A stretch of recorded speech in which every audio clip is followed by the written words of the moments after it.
کہ ملک میں امن و امان ہونا چاہیے۔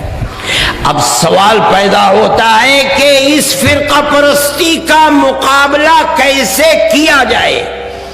تو میں جمعیت علماء کے پلیٹ فارم سے آپ تک اس آواز کو پہنچانا چاہتا ہوں کہ دیکھیے، آگ کو آگ سے نہیں بجھایا جا سکتا، یہ دنیا کا دستور ہے۔ فرقہ پرستی کو فرقہ پرستی سے نہیں مٹایا جا سکتا۔ جس طرح آگ کو بجھانے کے لیے پانی ڈالا جاتا ہے، فرقہ پرستی کی آگ کو بجھانے کے لیے پیار و محبت کی بارش برسانی پڑے گی، اس کے سوا کوئی اور راستہ نہیں ہے۔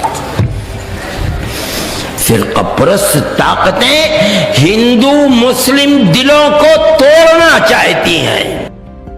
امیر الہند حضرت مولانا سید ارشد مدنی کی پیدائش سن 1941 میں ایک دینی و علمی گھرانے شیخ الاسلام حضرت مولانا سید حسین احمد مدنی صاحب علیہ الرحمہ کے گھر ہوئی۔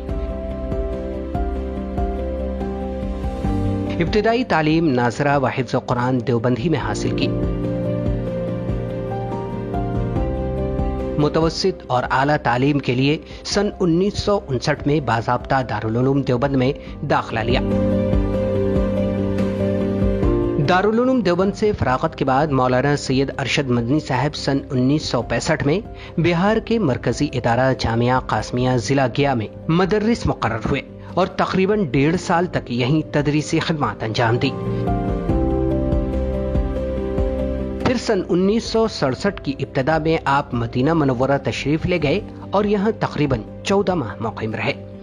امیر الہند حضرت مولانا سید ارشد مدنی صاحب کو تعلیم و تعلم، درس و تدریس کے ساتھ ساتھ اپنے والد گرامی حضرت شیخ الاسلام کی طرح ملی اور قومی سرگرمیوں میں بھی خاصی دلچسپی تھی، اور وہ اس میدان میں بھی اپنی نمایاں خدمات بالخصوص جمعیت علماء ہند کے پلیٹ فارم سے ملک و ملت اور اسلامی تشخص کی سربلندی اور حفاظت کے لیے گراں قدر خدمات انجام دے رہے ہیں۔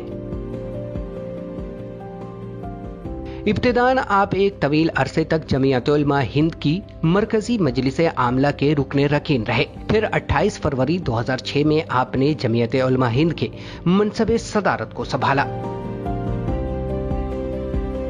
مولانا سید ارشد مدنی نے جمعیت علماء ہند کے پلیٹ فارم سے نہ صرف مسلمانوں کے خلاف اٹھنے والے طوفان کا ہر محاذ پر ڈٹ کر مقابلہ کیا، بلکہ ارباب اقتدار کو چیلنج بھی کیا۔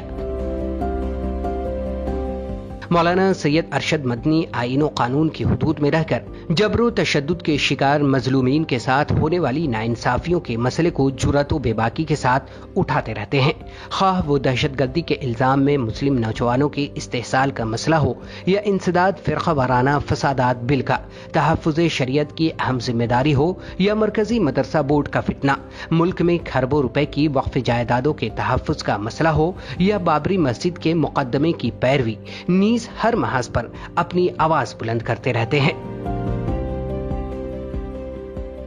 مولانا سید ارشد مدنی دیوبند اور جمعیت علماء ہند کے ساتھ ساتھ مختلف اداروں کے پلیٹ فارم سے بھی منسلک ہیں۔